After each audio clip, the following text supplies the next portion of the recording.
Eta jungo gea Julen edazka behi eta muxala eharrak, eta han ikusiko duen hundik atatzean bustan hauek eta estianak. Guazen bertara.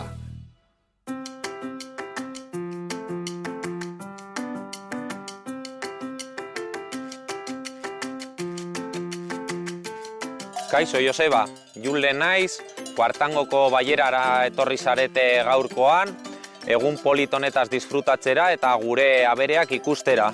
Terreina behiak ditugu hemen eta Euskal Herriko mendiko behorrak. Hemen etxean betidanik izan dugu ganadua, betidanik asteburuetan eta oporretan ikasten genuenean gustatu zait etxean laguntzea, baserriko lanetan laguntzea eta animaliekin egotea. Eta ikasketak amaitu nituenean argi nuen honetaz bizi nahi nuela eta hemen daramatea hori 9 urte lanean. Bertako arrazengatik postua egitea aita hasi zen honekin. Animali hauekin ingurumeneko baliabideak hobeto kudeatu edo aprobetxatzen ditugulako. Kontuan hartu behar da, hori behi hauek apiriletik abendura arte mendian egoten direla eta beraien tamaina txikiagatik eta baliabideak ondo aprobetxatzen dituztela.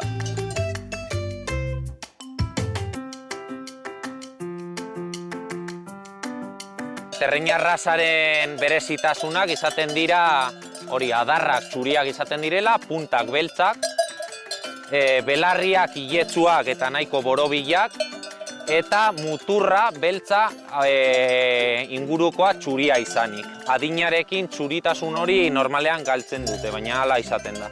Eta kolorea kastainatik beltzera dijoa.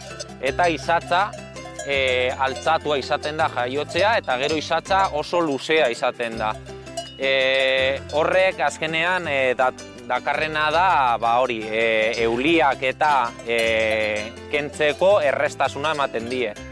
Behorren kasuan kolorea gorritik lepoko ileak txuriak izan da beltzera doa.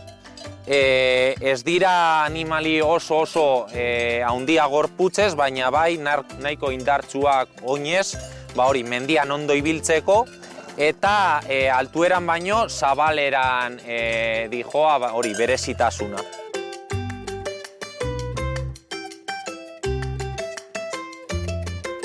Terreina behien kasuan, duela 25 urte, bakarrik 200 piko behi zeuden Euskadi mailan. 25 urtetan pasagaraia 3000 piko behi izatera.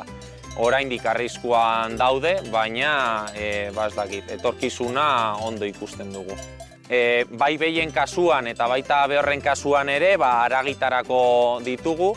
Salmenta zuzenean saltzen dugu haragiaren parte nagusi bat, 5 kiloko loteak saltzen, eta behorren kasuan adibidez mozal haragia gero eta gehiago eskatzen digute.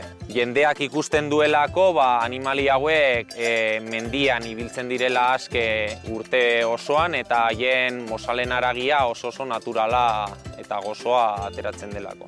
Gizartea gure lana ezagutzea nahitaezkoa ikusten dut gure bizimodua mantentzeko eta arraza hauekin lan egiten jarraitzeko. Azken 100 urteetan bezalaze eta baserriko lanak bizirik jarraitzeko. Bueno, Joseba, ni hemen gelditzen naiz, abereak ondo ikusten, kuartangotik agurtzen zaitut eta badakizu nahi duzunean etorri alzara.